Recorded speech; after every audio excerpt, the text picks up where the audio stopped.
அதிமுக ஆட்சி அவமானத்தின் சாட்சி என குற்றஞ்சாட்டியுள்ள முதலமைச்சர் சட்டம் ஒழுங்கு குறித்து பேச அதிமுகவிற்கு எந்த தகுதியும் கிடையாது என விமர்சித்துள்ளார். சட்டப்பேரவையில் பேசிய எதிர்க்கட்சித் தலைவர் எடப்பாடி பழனிசாமி தமிழ்நாட்டில் சட்டம் ஒழுங்கு சரியில்லை என குற்றம் சாட்டினார். அதற்கு பதிலளித்து பேசிய முதலமைச்சர் மு.க.ஸ்டாலின் முந்தைய அதிமுக ஆட்சியை பற்றி அடுக்கடுக்காக குற்றஞ்சாட்டினார். பொள்ளாச்சி, தூத்துக்குடி, சாத்தான்குளம் விவகாரங்களையும் முதலமைச்சர் மேற்கோள் காட்டி விமர்சித்தார். பொல்லாத ஆட்சிக்கு பொள்ளாட்சியே சாட்சி, துயரங்களை கொடுக்கக்கூடிய ஆட்சிக்கு தூத்துக்குடி துப்பாக்கி சூடே சாட்சி, சாமானிய மக்களை வதைக்கக்கூடிய ஆட்சிக்கு சாத்தான்குளமே சாட்சி, அவமான ஆட்சிக்கு அதிமுக ஆட்சியே சாட்சி. தமிழ்நாட்டை புலம்பு வைத்ததுதான் அதிமுக ஆட்சியினுடைய சாதனை.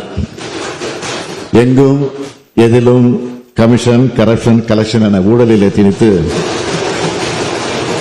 அந்த ஊழல் வழக்குகளில் இருந்து தற்காத்துக் கொள்ள தமிழ்நாட்டின் உரிமைகளை எல்லாம் அடகு வைத்தவர்கள் யார் என்பது நாட்டு மக்களுக்கு தெரியும்.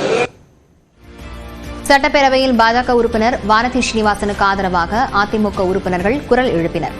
காவல்துறை மானிய கோரிக்கை மீது வானதி ஸ்ரீனிவாசன் பேசிக் கொண்டிருந்த போது குறுக்கிட்ட சபாநாயகர் அப்பாவு அவகாசம் முடிந்துவிட்ட காரணத்தால் பேச்சை முடிக்கும்படி கேட்டுக் கொண்டார். அப்போது வானதி ஸ்ரீனிவாசனை பேச அனுமதிக்க வேண்டும் என்று அதிமுக உறுப்பினர்கள் குரல் எழுப்பினர். அதற்கு சபாநாயகர் என்ன அதிமுக பக்கம் சத்தம் வருகிறது என கேட்க அவையில் சிரிப்பலை எழுந்தது.